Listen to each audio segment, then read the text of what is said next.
Hi, I'm Stroud. Welcome to another episode of Wild Harvest. To learn about local foraging in a way that is sustainable and safe, it's best to do it by heading out with a local expert. You can learn from your books, you can go online, but nothing will replace heading out with someone who really knows what they're doing when it comes to the wild harvest. You know, I get asked all the time, is there anything in my neighborhood that I could forage for? And my answer is always the same. A very emphatic, yeah. There's lots of plants and mushrooms and even trees you can harvest. And that's the beauty of it. Foraging is a worldwide nature experience, as old as existence itself. And the reason we thrived as a species in the first place. It doesn't belong to any one culture, and no one can lay claim to it. It's there for us all and always has been. If we don't do it, it's simply because we're out of touch with the natural world. So isn't it time you got yourself reconnected to nature?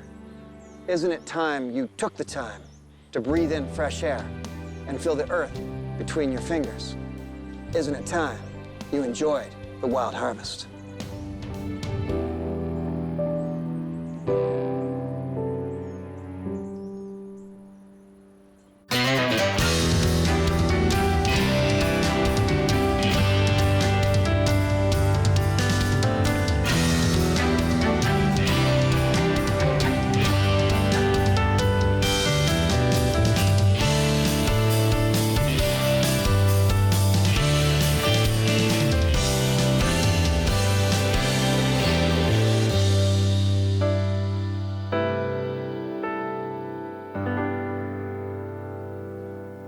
These mushrooms that we're looking for here are in the Rogalski family.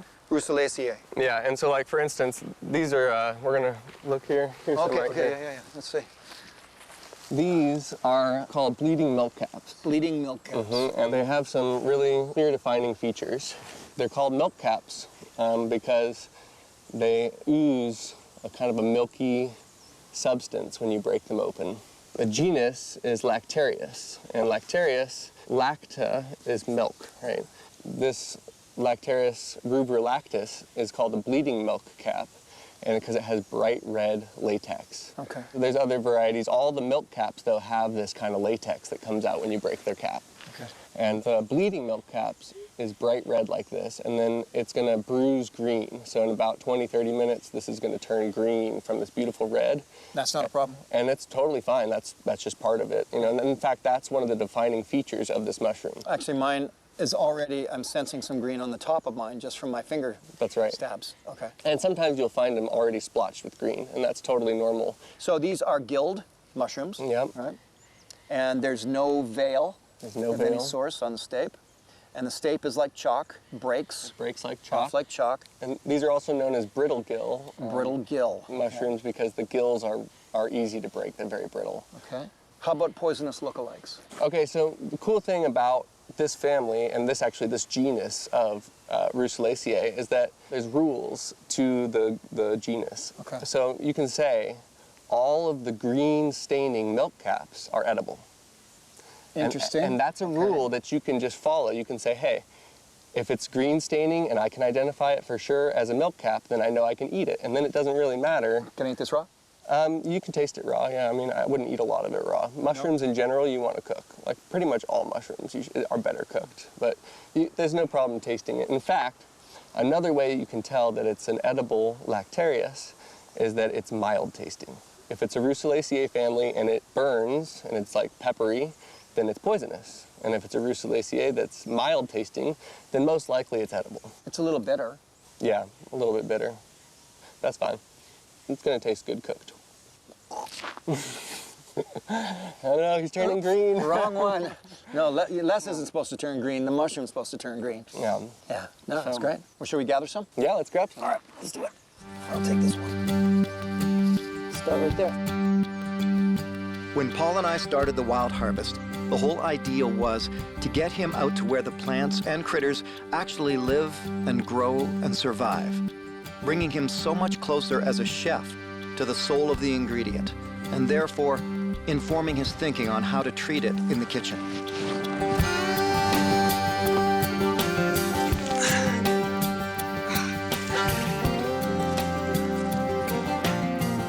Here's some. Check out, there's already a little bit of green on this cap of this one.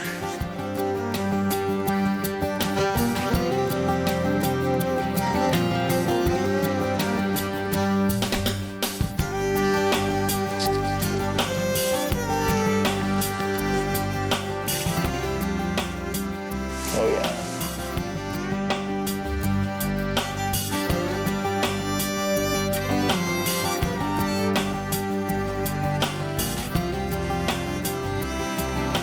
That's beautiful.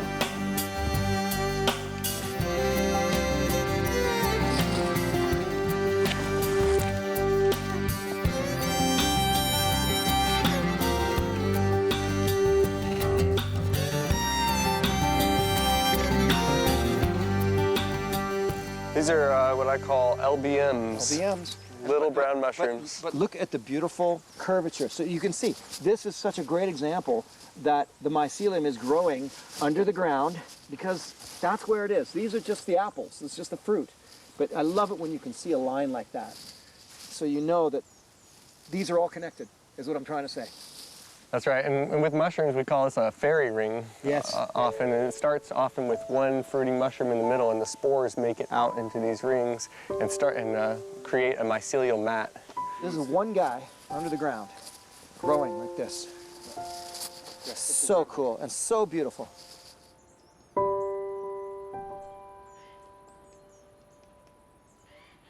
One day later, and back at home, the natural greening of the milk cap mushroom shows itself with zero ambiguity. I'm amazed at how they turned green overnight. Like, they're definitely not the most attractive mushroom. No.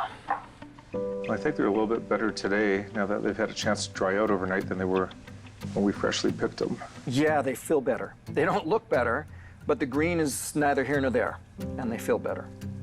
We have more than just these mushrooms. So what I want to add to this is my harvest of Oregon grapes. And what I want to do, just on the side, since I have it, is get us a Oregon grape syrup cocktail, a play on a mojito, Okay, and an Oregon grape curd for dessert.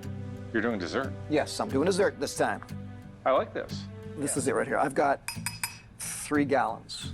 Okay, so it's super, I'm not gonna say anything, just taste it and you decide.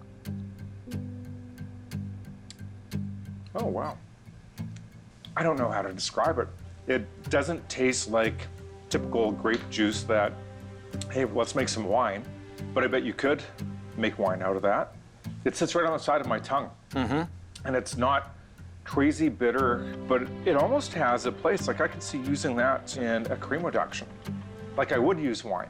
Okay, well, I mean, I wasn't even counting on that, but I've got 3 gallons of it, so have at her.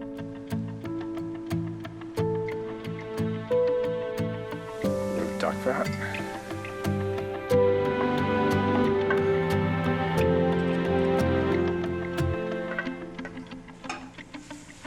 Got the sounds of cooking. Okay, here it goes.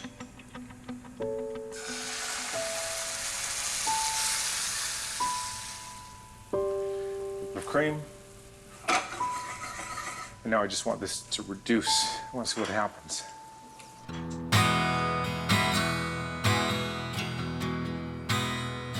If you've got the space and the yard for it, try planting rosemary, thyme, oregano, or any kind of other spice plant that you enjoy.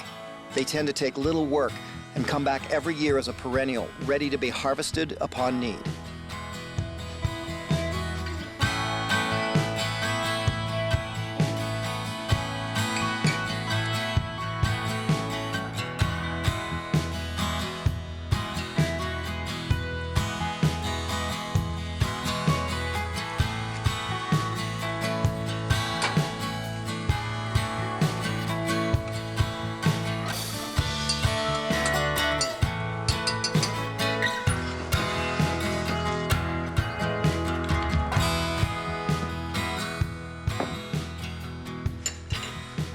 Tastes like I put red wine in there.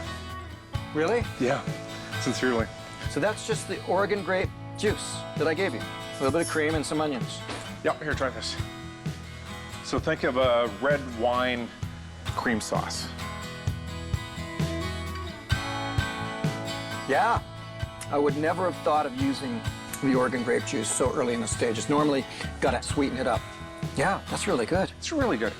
And a surprise. Very cool. Yeah, I love this. Next up goes the mushrooms.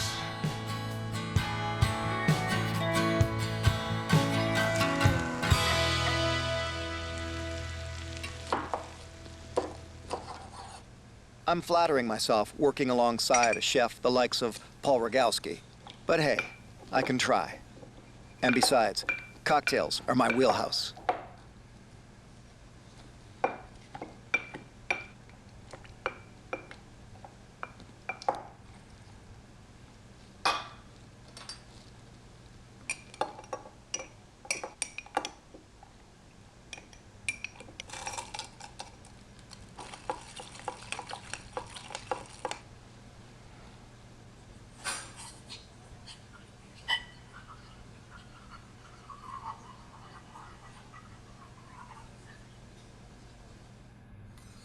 Hey, Paul, you ready for a cocktail? I could use a cocktail.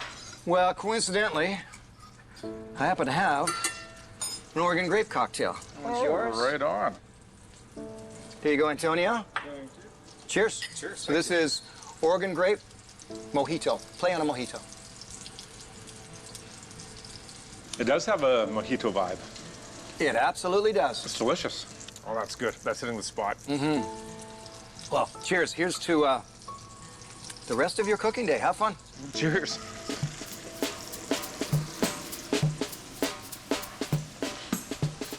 Found some beautiful little blossoms of oregano. Some oregano in the mushrooms too.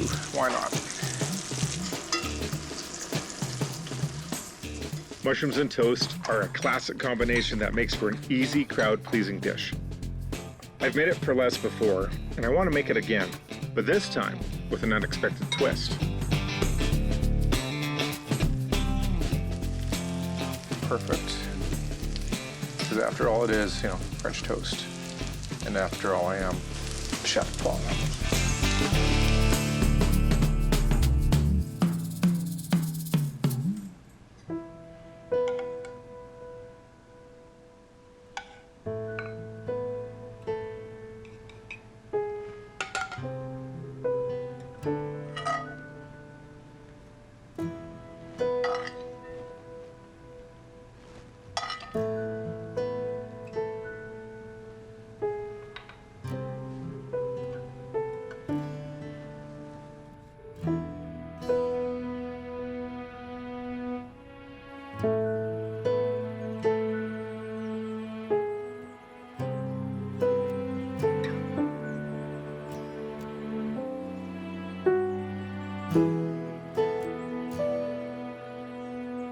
All right, your plate's hot. Be careful. This looks great. Wow. Walk me through this dish. You probably want me to eat it while it's hot. Eat it while it's hot, and your plate is hot. So this is a play on a dish that I had in my repertoire from 15 years ago. Back then, though, it was a foie gras on French toast. In this case, the mushrooms are replacing the foie gras. The custard toast is the same, and the Oregon grape juice replaced the port wine.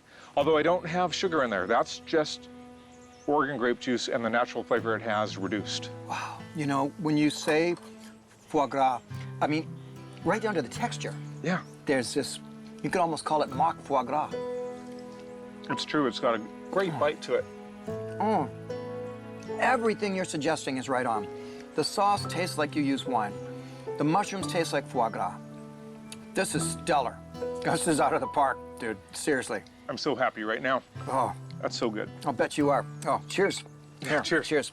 So tell me about the drink. Let me tell you about this drink, exactly. Okay, delicious. So the story goes back to over a year ago. I went out and harvested Oregon grapes from the bushes right down over there. And the usual harvest time around here seems to be right in the middle of July. So I froze them. Last week, before you got here, I pulled them out and I started to process them in the kitchen.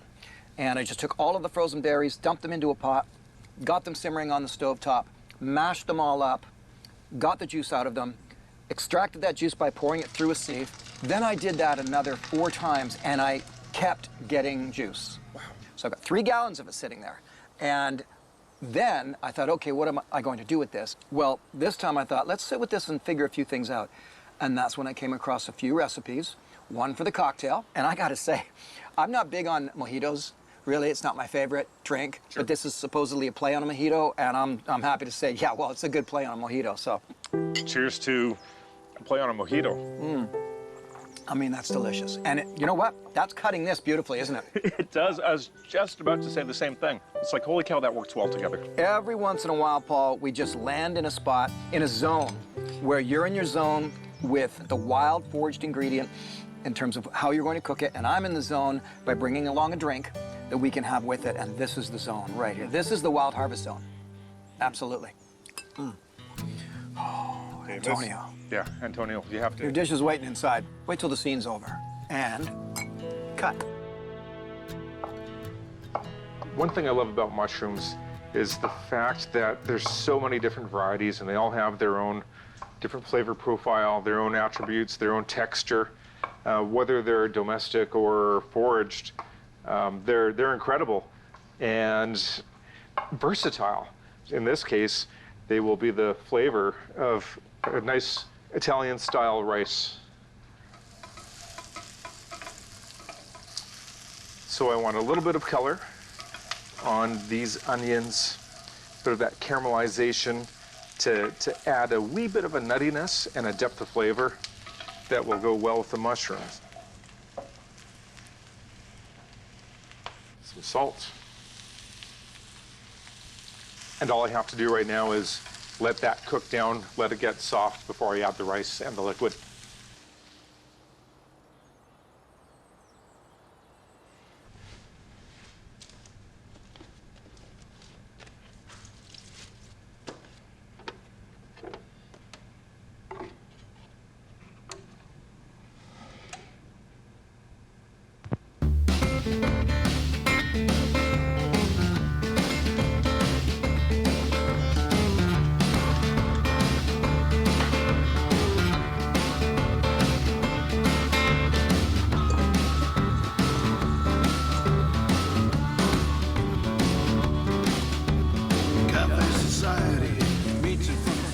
Nice little sugar snowball. Egg yolks. A little bit at a time.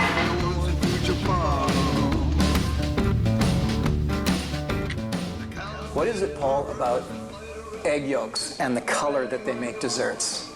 It's just awesome. That beautiful, vibrant yellow, you know? The signature color of custard. Yes, yes, indeed. That's kind of what I'm going for.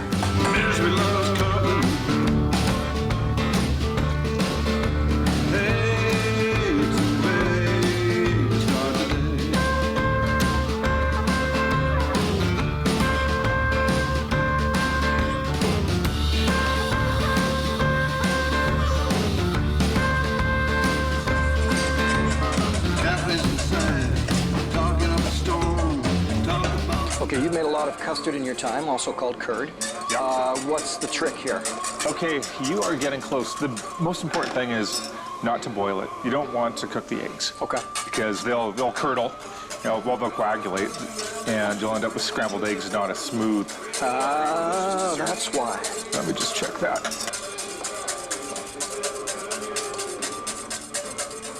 Yeah? That's awesome. Really? Okay, that's exciting. That's a nice flavor. Oh, this is Great flavor. This is an exciting discovery because that was fun to make and easy to make. Oh, Okay, you're there. it's getting thick. You're done. Pull that off. That's it, yeah. See how it made a sauce? And all we're doing is making sure that the residual heat that's in the pot is being dealt with. All right, shall I go for this? Go for it.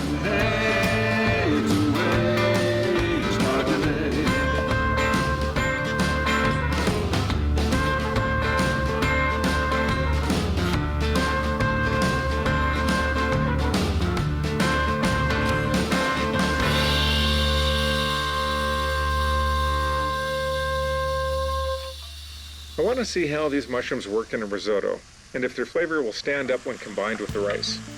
When I make my risotto, I like to have my rice just a touch al dente. Al dente means to the teeth, or a little bit of a bite. my rice will be tender, but with a slight bit of resistance. Time for some broth.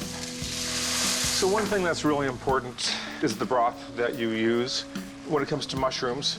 I like to use a poultry broth or stock, something like chicken or duck. Personally though, I wouldn't do anything heavy like a beef broth. I don't want to take away flavor from the mushrooms, I just want to enhance them.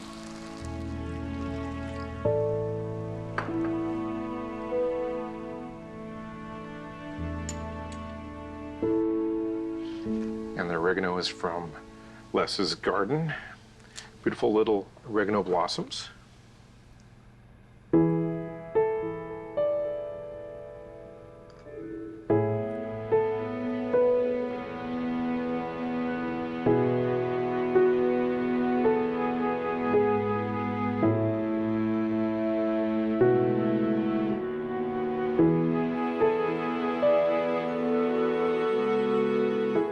Oh, perfect fall day.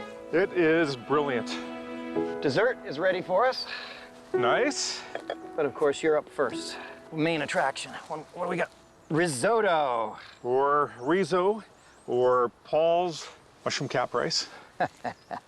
Tell me about it. So not a lot about this that you don't know already.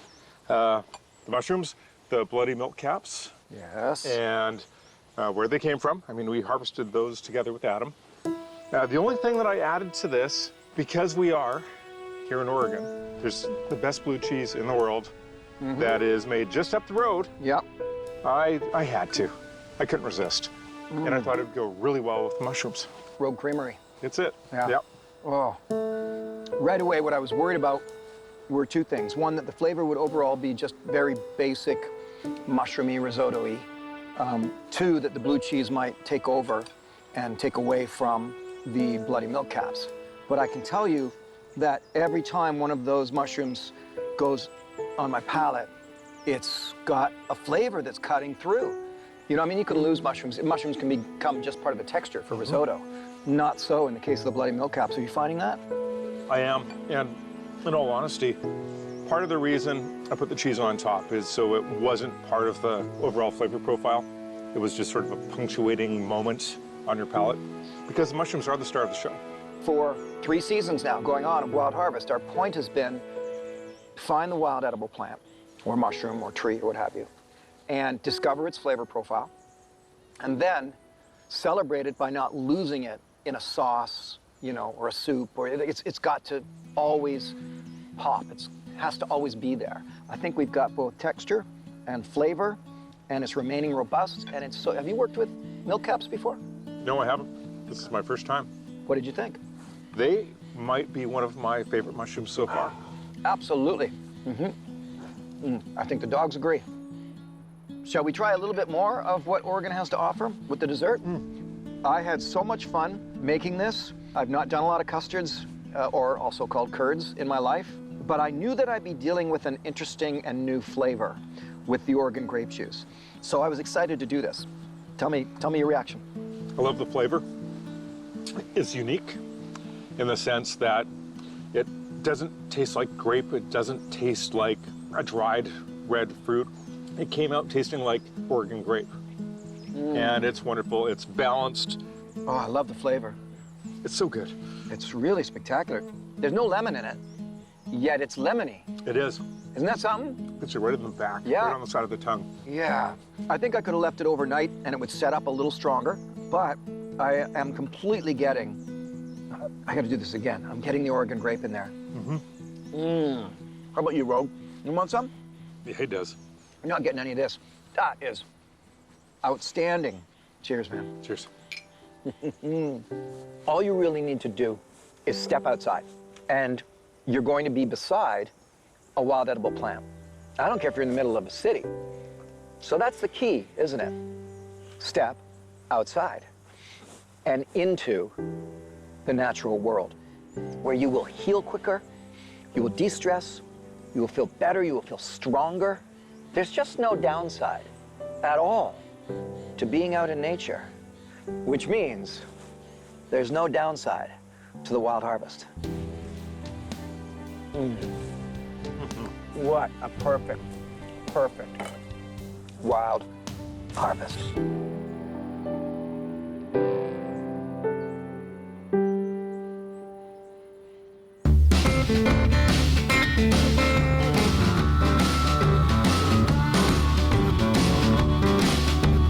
Cafe society meets in front of Pete's, goes on about the goings on up and down the street. Hey, it's a way to start the day.